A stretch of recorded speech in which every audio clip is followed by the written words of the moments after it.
Antes de nada, agradecer a la organización la invitación, por supuesto a Airbox por haber hecho realidad este simulador y como no a todos vosotros porque bueno, ya es una hora un poco compleja y voy a intentar por lo menos no aburriros demasiado. Pues, cuando empezó esto de los ciclos formativos, concretamente en Galicia sabéis que fue una de las primeras comunidades donde se empezó a hacer el ciclo formativo de ciclo medio de emergencias y protección civil, que es una formación profesional, es un ciclo medio, ya es un título educativo, no un título formativo, es un título educativo, regulado por el Ministerio de Educación y Ciencia.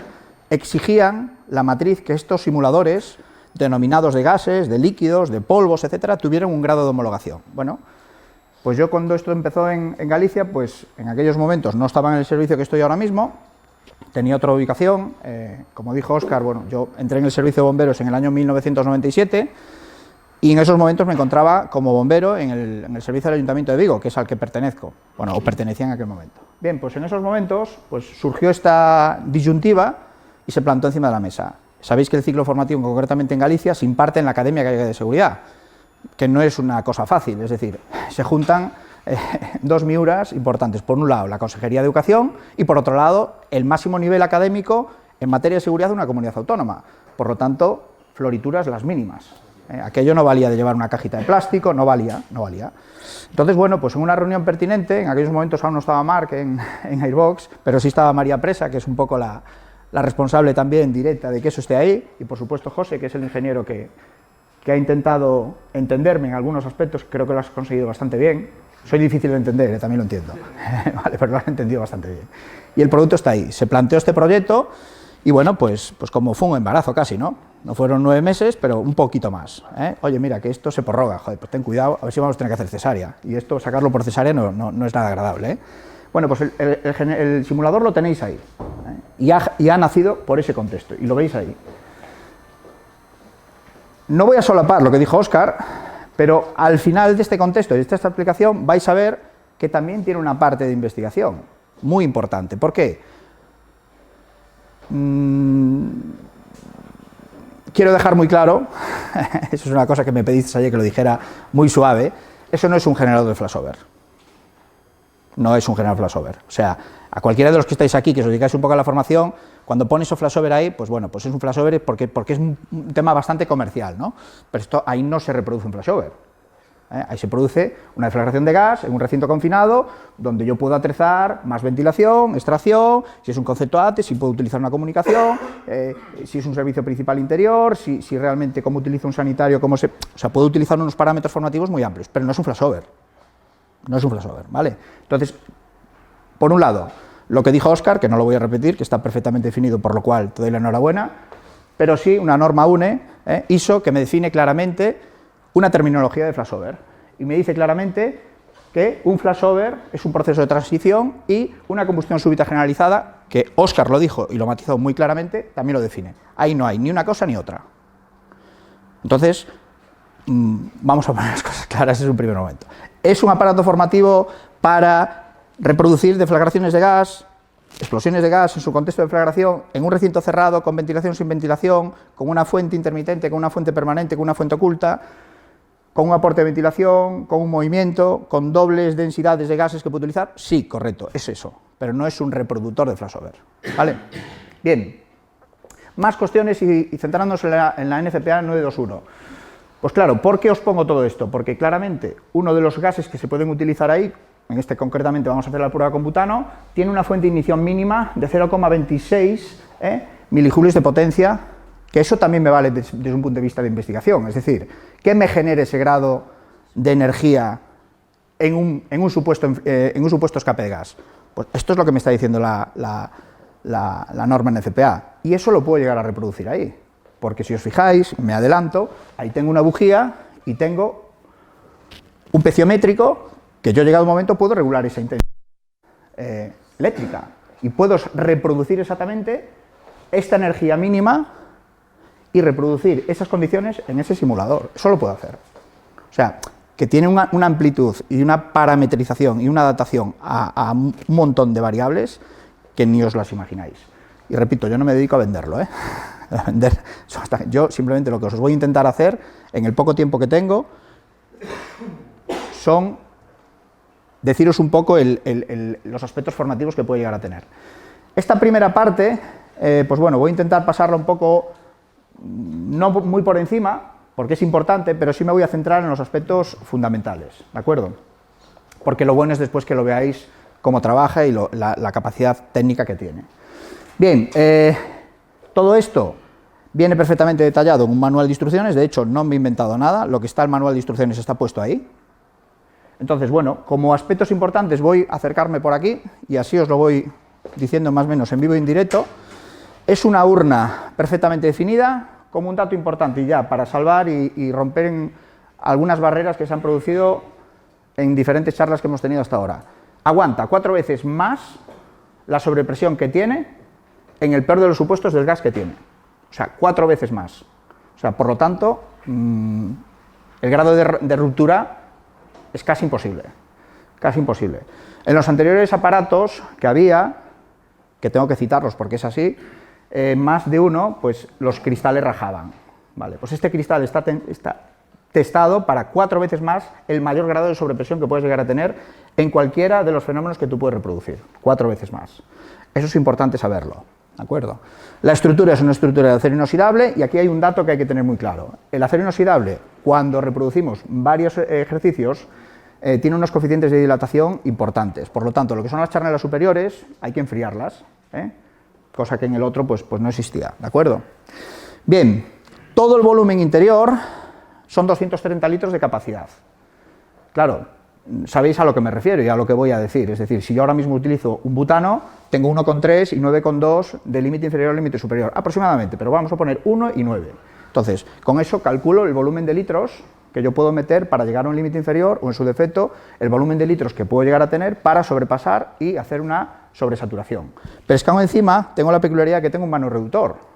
Entonces, la constante de presión puedo variarla. Puedo hacer una aportación de gas en fase laminar o en fase turbulenta. Es decir, si yo varío un bar de presión aquí o medio bar, por ejemplo, le doy 0,25, la aportación de gas que yo hago es laminar, o sea, muy poquito gas. En cambio, si le doy un bar de presión, ¿qué voy a meter? El inyector de gas me lo va a mandar directamente para arriba. ¿De acuerdo? Bueno, me adelanto algunas cosas porque creo que es importante. Bien, vidrios 8 milímetros, es un vidrio importante. Por lo tanto, soportar llamas de larga duración dirigidas no directamente, sino en su contorno. Es decir, las charnelas tienen que funcionar perfectamente. El simulador que está abajo ya está más operativo, este es creo que 100% nuevo, virgen, no he hecho ningún experimento con él. Datos a mayores, aunque os diré un poquito todo esto, lleva un sistema de lectura de datos vía Wi-Fi. O sea, es decir, toda esta parametrización de los fenómenos que tenemos aquí dentro, podemos exportarlos vía USB o a través de una tarjeta mini USB que tenemos aquí. ¿Por qué es importante matizar esto? Bueno, porque siempre pasa lo mismo. ¿Qué se ha generado ahí? ¡Pum! Una deflagración. ¿Pero qué parámetros he tenido? ¿Dónde he alcanzado temperaturas? Es decir, ¿qué puntos de la gráfica puedo llegar a tener o cómo puedo explicarle yo al alumno que reciba esta formación lo que ha ocurrido ahí dentro? Bien, pues aquí lo tengo claro. Un reseteo, un volcado de datos, incluso ese volcado de datos, como digo yo, a través de una aplicación que creo que la veremos abajo, en tiempo y forma a través de cualquier smartphone. ¿Vale? Y puedo tener esa gráfica en tiempo y forma. Más cosas. Bueno, tiene un transformador de arco eléctrico y un transformador de arco eléctrico B, que son esos electrodos, y después esta bujía que la tenemos aquí en la parte de arriba. ¿De acuerdo? ¿Por qué dos fuentes de ignición? Porque me permite trabajar con densidades diferentes en el gas patrón. Concretamente, gas natural y butano. ¿Propano admite? Sí, también admite propano. Pero, ojo, que sabéis que el propano tiene más potencia a la hora de deflagrar. Entonces, aún así, el simulador está pensado para el propano. También está pensado para el propano. En ningún momento, y el manual lo dice muy claro, ni se puede utilizar acetileno, ni hidrógeno, ni otro gas con un alto índice de explosividad. ¿Vale? Bien. Aunque os parezca y no lo diga, todo está testado. Es decir, hay unas curvas, como me decía mi compañero y amigo Juanjo Mostajo, todo está medido. Es decir, yo ahora mismo calculo, o tengo unos cálculos, unos ábacos realizados, lo mismo que estoy hablando de presiones en hidráulica. Yo calculo y tengo unos cálculos hechos en función de unas presiones patrón establecidas. Entonces, todos esos segundos, toda esa curva, toda esa reproducción de fenómenos, yo puedo determinar claramente en qué segundo, en una franja de un minuto, se puede generar. Lo he precalculado. Pero claro, estos son estudios que cada uno de vosotros deberíais de hacer si llegado un momento llegáis a tener este simulador. O sea, tiene una capacidad de amplitudes brutales. Más, cronómetros y parámetros. Como veis, vamos a darle energía. No preocuparos que no hay gas, ¿vale? No va a haber ningún problema. Aún así, si hubiese gas, tiene una solenoide y de hecho tiene un corte de flujo interior que, bueno, pues que me permite tener un control total sobre el equipo. A mayores, pues algo también, llevo las llaves y el simulador queda totalmente inutilizado. Porque no deja de ser una cosa importante. Alguien me podría decir, en su defecto, no decir, pero lo pongo un poco como romper un poco el hielo, ¿no? ¿Por qué queréis que lleve una llave? Por algo muy básico. ¿Por qué creéis que lleva esta placa? Porque como instalación de gas que lleva dentro, sí o sí tiene que llevar eso. Que los otros equipos que teníamos, pues bueno, pues que yo tengo que decir que hemos conocido en Sicur al íntimo amigo del creador de esa urna, y que esa urna fue creada en Rendisberg en su momento, en la zona de Suecia, y que se donó a la comunidad educativa sin ningún tipo de coste, esa urna, y a partir de ahí fijaros un poco todo el negocio que se montó sobre eso, pero ese señor sí que lo dijo claramente allí, que no me acuerdo el nombre, pero que estaba muy orgulloso de ver esto, de cómo se había mejorado el equipo que su amigo en su momento, hacía 20 años, había diseñado. Entonces, ese señor, pues bueno, pues lo calificó bastante bien. Bien, centrándonos un poco en la parte de cronómetros y parámetros, el simulador te dice en todo momento, a través de un sistema digital, lo que es el tiempo de aportación de flujo estándar, la aportación de sobreflujo, y sobre todo el tiempo de ventilación en caso de que la quieras utilizar. Más que ventilación, al final lo que yo hago, como todos sabéis, si yo aquí no tengo aportación de ventilación externa, lo que hago es remover, mezclar, más que un ventilador. Los ventiladores los tenemos aquí. Ventiladores que tienen unas características especiales. ¿Por qué? Todos sabéis lo que es una fase laminar y una fase turbulenta. Y sabéis que las ventilaciones nosotros somos bastante vastos a la hora de hacerlas. Es decir, venga, dale el ventilador. Pues que no. Y sobre todo cuando hay un escape gas. Con esto también digo que una fase turbulenta es totalmente contradictoria a lo que es una ventilación asociada a un escape de gas. ¿Por qué? Porque estoy removiendo demasiado y con estos ventiladores lo único que hago con este potenciómetro es variar esa fase, llegar a conseguir con este ventilador una fase laminar pura y dura. Y lo creo, concretamente hasta 6 voltios estoy en laminar, a partir de 6 voltios hasta 12 pasa a fase turbulenta. Lo único que hace es meterle más potencia, girar más rápido y meter más litros. ¿Vale? Bien. Pero también es un dato importante que se sepa. Bueno, más cosas. Tengo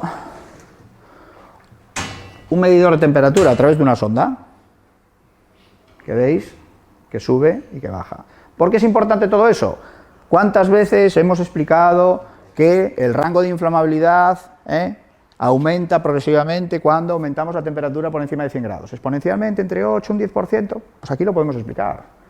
Es decir, de una recreación a otra, tengo una parametrización de temperatura que va aumentando, porque el simulador va cogiendo temperatura, siempre y cuando le deje coger temperatura. Si no, realmente, ¿cómo llegamos a explicar eso? Pues difícil. O sea, hay que, bueno, pues ahora te lo tienes que creer, ¿no? Bien, eso también va un poco a la parte final de la exposición. La NFPA dice claramente el grado de influencia. Entonces, yo aquí esto, llegado un momento, si se ha producido una explosión de gas, puedo tener argumentos técnicos que de forma pericial, si su señoría puede llegar a decir, oye, pero explíqueme usted todo esto, inspector jefe, ¿cómo se ha generado todo esto? Pues mire, llevas la urna y con una peritación y con más personal puedes demostrar claramente lo que ha ocurrido ahí, de forma técnica, ¿vale? Porque otra cosa, es que está homologado, es que no es un simulador cualquiera, es que está homologado. Entonces, en fase pericial se puede tener bastante en cuenta, ¿de acuerdo? Y tampoco tenemos por qué inventar cosas, es decir, lo podemos demostrar. Límite inferior de inflamabilidad se alcanza aproximadamente en 35 segundos. Bueno, pues es una cifra, ¿por qué? Por esto. Más presión, menos presión, esos 35 segundos. Entonces, si está puesto desde un punto de vista de, pues, casi un bar de presión. Más. Bueno, pues, las cuestiones de cómo poner en marcha el simulador. Este simulador lleva vinculado sí o sí un checklist de comprobación. Por lo tanto, una firma de un supervisor y una firma del instructor que lo maneja. Si no, estamos incumpliendo lo que pone esto. O sea, que la homologación nos exige hacer las cosas bien. El operador del simulador tiene que hacer un checklist, el que va a dar la formación tiene que cubrir conforme ese checklist está bien, y esto viene pasado directamente de lo que te exige una OCA. Y todo ese registro hay que tenerlo. O sea, ¿cuántas horas de formación lleva el simulador? Porque lleva unas horas de mantenimiento. Y cada cierto tiempo de mantenimiento, pues a lo mejor pues hay que cambiar el cristal, hay que cambiar un peciométrico, pues lleva una serie de mantenimientos que en este caso el ingeniero que lo ha creado pues lo ha determinado así, ¿de acuerdo? Mientras que el otro tampoco sabíamos exactamente cuándo teníamos que cambiar las cosas, les cambiábamos en función, rompió el cristal, lo cambiamos. Bueno, pero que lleva unos condicionantes, ¿de acuerdo? Vale, pulsador para activar bujía, lleva una consola, ¿vale? Cuestiones un poco ya que parecen que son cuestiones estéticas, pero para mí, digamos que es lo más importante que tiene el simulador. Una seta de emergencia en el cual yo anulo absolutamente todo lo que ocurra ahí. Un control absoluto, paro todo, corto flujos, aunque yo quiera dar al gas, no es posible, ¿vale? Un rearmado, unos pulsadores de seguridad, en caso de que me caiga, que no se puedan activar, unas fuentes de flujo que en el momento que yo suelto la mano, el gas deja de aportar, eso es un dato importante, el ventilador, pues otro tanto lo mismo, el flujo extra, pero y sobre todo las fuentes de ignición. Esas chicharras que estáis viendo ahí, es muy importante verlo, porque una cosa es verlo y otra cosa es escucharlo. A lo mejor estamos hablando en público, cuidado que pasa ahí, que he pulsado algo sin querer. O sea, el sentido visual es muy importante, pero el sonoro también, en cualquiera de los dos. Bien. Todo el timing de datos que puedo llegar a tener,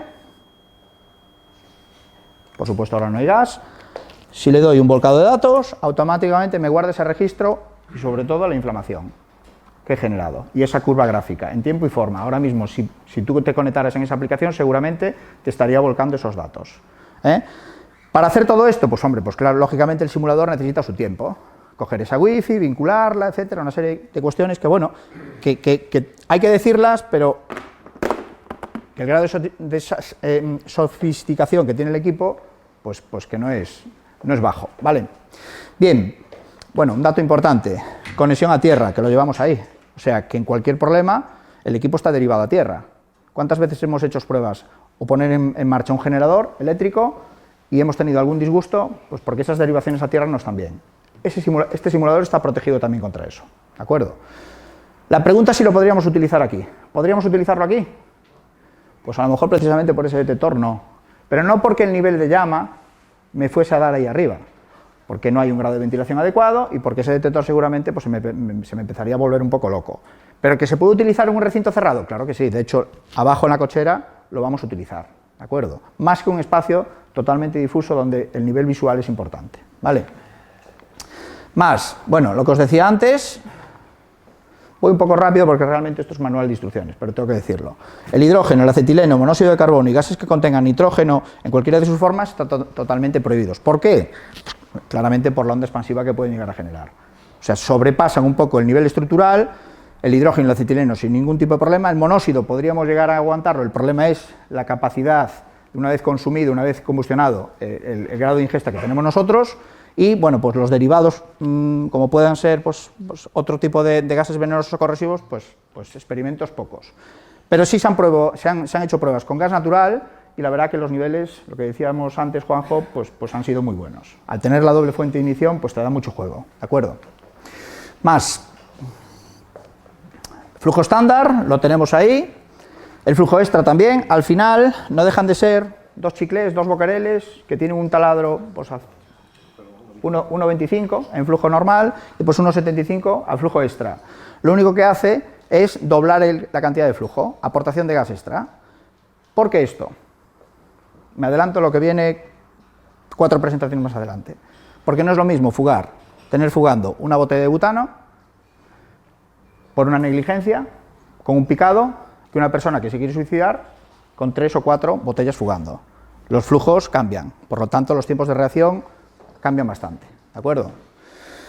Vale, los difusores, ahí tenemos una curva gráfica, ¿vale? Entonces, bueno, pues al final, si yo tengo un flujo estándar y un flujo extra, pues aproximadamente pues acorto mucho el fenómeno cuando yo lo quiera reproducir. Repito, son parámetros estándares que están marcados en función de unas tablas estándar. Si las sigo, consigo eso. Si altero parámetros en el manoreductor, pues está claro que toda esta gráfica se me cae, ¿vale?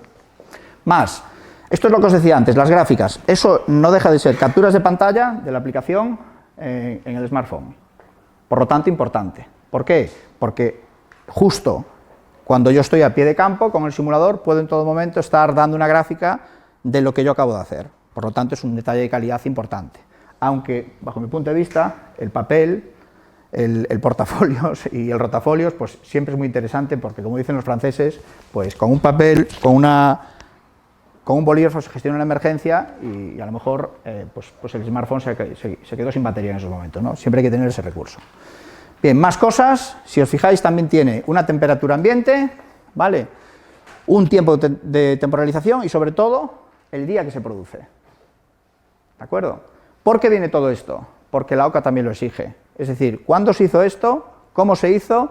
¿Y qué parámetros ha tenido para poder controlar el simulador o llegado un momento esa OCA lo que estime? ¿De acuerdo? Tiene que haber un registro. También los registros de temperaturas interiores y temperaturas exteriores. No es lo mismo un escape de gas a día de hoy aquí que un escape de gas en mi tierra, pues que como todos sabéis que llueve, hace frío y no es lo mismo. El gas se comporta de forma diferente. Por lo tanto, eso también son parámetros que puedo llegar a tener. Más, el control remoto, os lo acabo de decir. Los pulsadores de entrada de gas, mejora de ventilador, mando, inición, parada.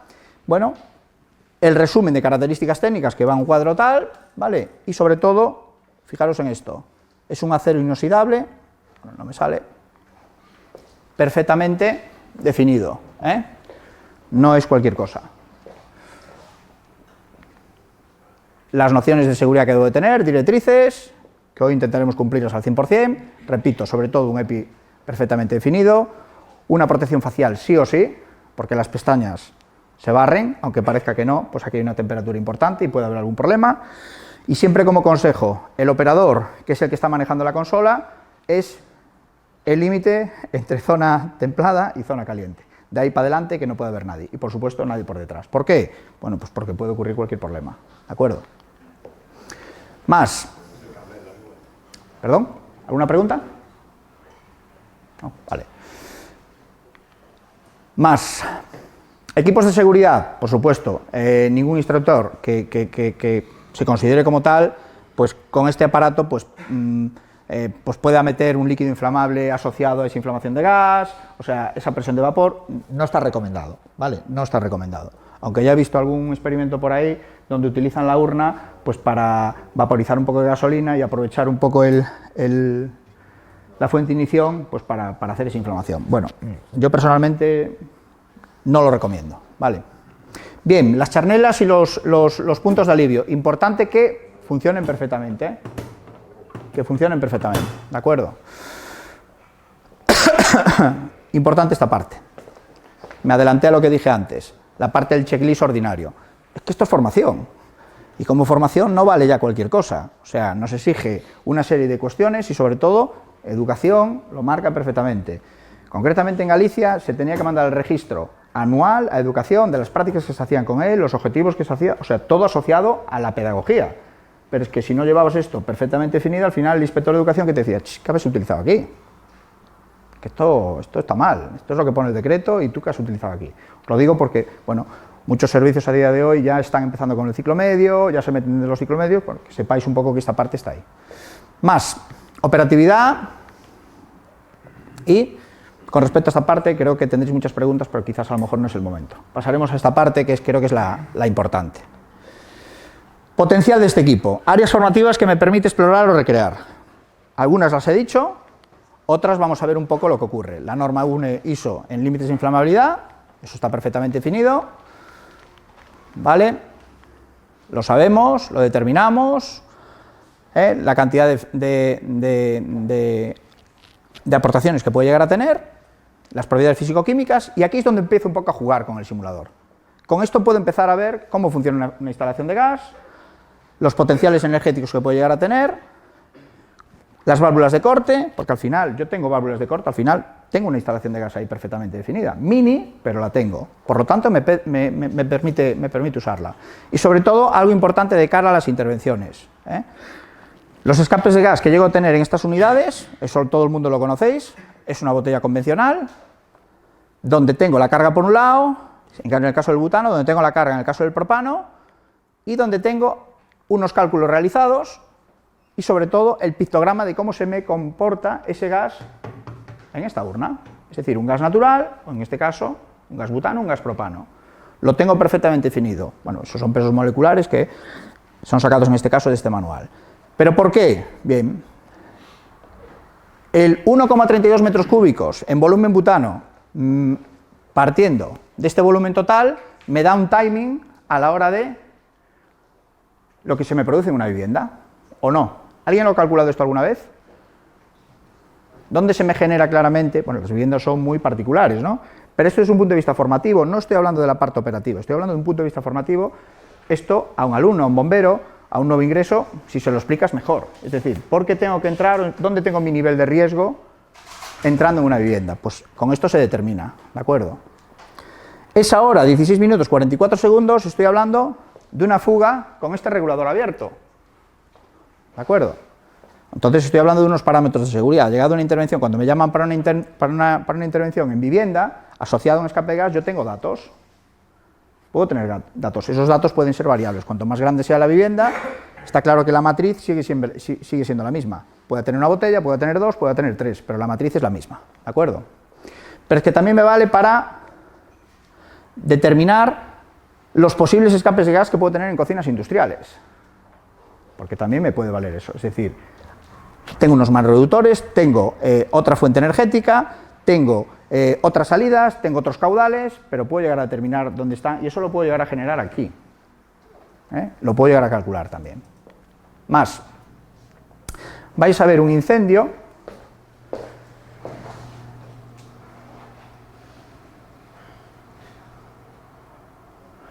y que se reproduce un poco.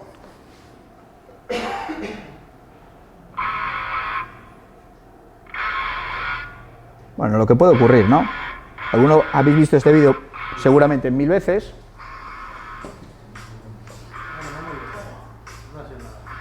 Vale. Bueno, pues eso se puede explicar perfectamente con ese equipo, ¿vale? Lo que ocurre. Y cómo actúan los recipientes a presión, no solamente una vez que impacta, porque no la estoy poniendo porque os veo demasiado, cuidado, viene vinculada, o sea que no me la puedo evitar. Vale, ¿qué os quiero dar a entender con esto? Que bueno, que esto se puede explicar ahí, es decir, rangos de seguridad, lo que ocurre con los recipientes cuando se empiezan a sobrecalentar. Eso no es en España, vale, esto es fuera de ahí, entonces ahí no hay válvulas de seguridad por ningún lado. Si fueran nuestros recipientes a presión, eso a una botella de butano no le ocurre, empieza a fugar, y nada más, vale. Bueno, pues también lo puedo explicar, ¿vale?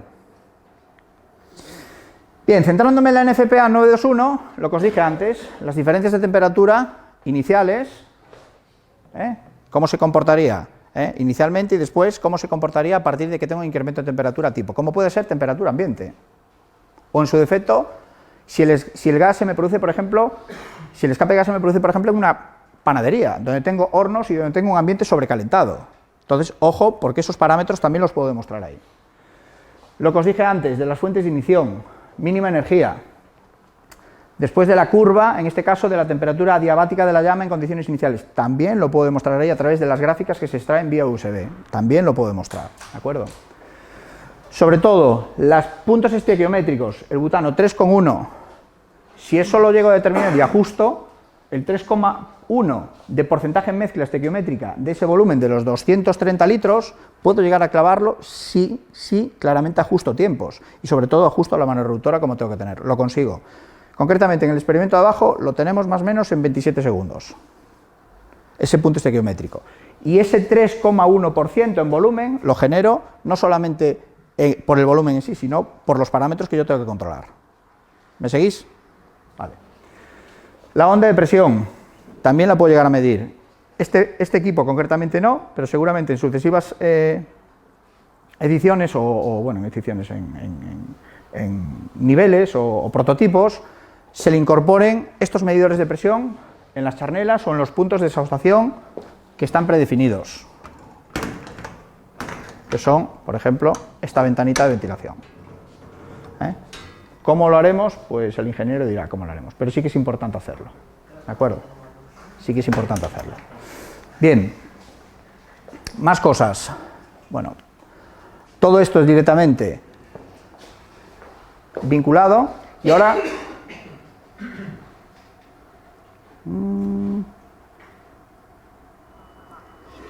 ¿qué ha ocurrido ahí? No voy un poco al hilo de lo que dijo Óscar antes, pero ¿qué ha pasado ahí? ¿O qué está pasando ahí? Porque en relación a la parte de investigación, me quedo con la parte final tuya, que me ha sido buenísima. Apagamos y nos vamos, no, apagamos y empezamos a recabar datos. Eso es antes de llegar nosotros a la intervención, eso fue una intervención nuestra en mi servicio. No habíamos llegado aún.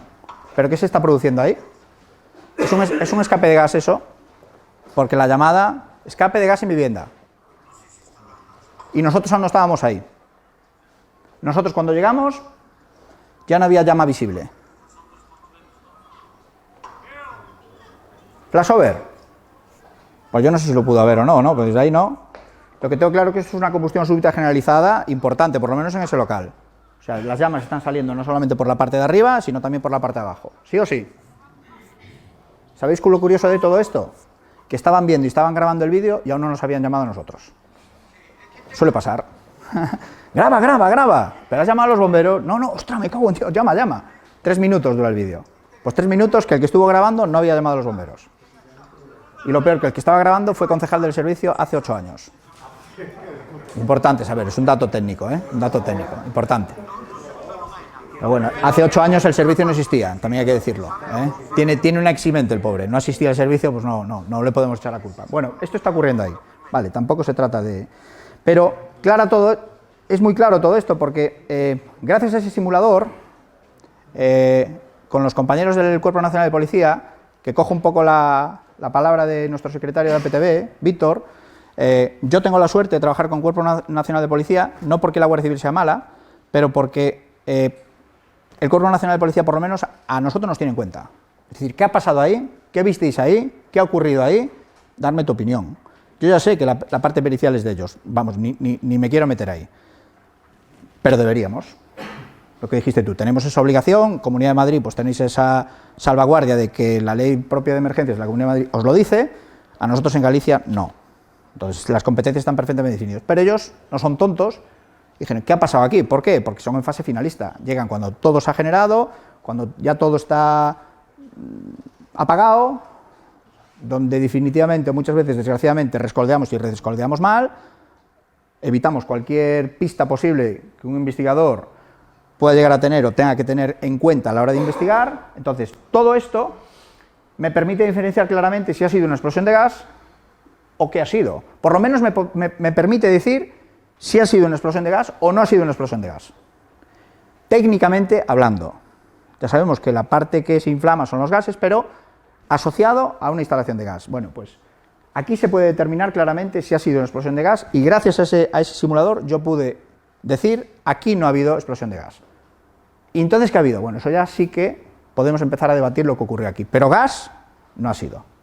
Entre otras cosas porque el siniestro se produce aquí, imaginar esto no es el croquis, y la instalación de gas está en la parte final de la vivienda y no hay continuidad. Y no hay ningún recipiente de gas, ni ninguna botella, ni nada de nada. Pero gracias a eso lo he podido determinar, es decir, si aquí hubiese un escape de gas, el fenómeno destructivo sería mucho mayor al que vimos. Y bueno, la verdad que fue bastante. Imágenes, la vectorización, como decía Óscar, vale, está perfectamente definida. ¿Hubo una onda de choque y una onda de presión importante? Sí, pero repito, no fue gas. Y el simulador lo dijo claramente, no fue gas. ¿Hubo una onda de presión interior que reventó y llevó un tabique casi 20 centímetros en un tabique medianero? Sí, ahí lo tenéis. Pero no fue una explosión de gas. No fue una explosión de gas. ¿Hubo una vectorización, una toma de muestras de la parte más final a la parte... Sí que hubo. Más o menos 16 metros de radio de frecuencia de proyección de cerramientos exteriores importante. Pero no fue una explosión de gas. No fue una explosión de gas. Bien. Entonces, todo esto, con las tablas del NFPA, se puede llegar a determinar que, bueno, lo que ha ocurrido, y los valores, etcétera, etcétera, etcétera. Por lo tanto, sí o sí, esto es el resultado final de la parte interior que visteis ahí. Entonces, esto se hace desde el servicio, a título totalmente interno, es decir, si su señoría o en su defecto el inspector de la científica quiere tenerlo en cuenta, pues ahí está a su disposición. Pero, sin irme claramente de lo que es el contexto formativo de lo que vengo a hablar, eso me permite decir si ha sido gas o no ha sido gas. Y aquí, pues bueno, yo como lo tenía cedido en esos momentos, gracias a Airbox, pude decir, mira, esto no ha sido por esto, ha sido o por esto, o por esto, o por esto. Y ahí ya empezaremos a debatir lo que ha ocurrido, ¿de acuerdo? Bueno, este es el contexto, rotura de tabiquería, una reproducción mínimamente de lo que había ahí, mucha madera, por lo tanto, una tipología de gases tipo, aunque también había colchones, entonces se mezclan gases fibrosos con gases altamente energéticos. Eso son gases altamente energéticos, ¿vale? No son gases fibrosos, no hay maderas, Entonces, bueno, pues tendríamos que tenerlo en cuenta. Esas carbonizaciones que vimos y que perfectamente Óscar nos dijo, pues aquí también existieron, pero bueno, ¿qué pudo haber ocurrido aquí? Bueno, la conclusión es que hubo una explosión de humos o contratiro, definida. ¿Por qué? Porque lo que estabais viendo ahí, antes de que vierais el vídeo, se produjo una gran explosión interior en el recinto, y fue lo que derivó esta rotura del cerramiento y la proyección de elementos fuera. A partir de ahí, el incendio generalizado, pero no hubo una explosión de gas.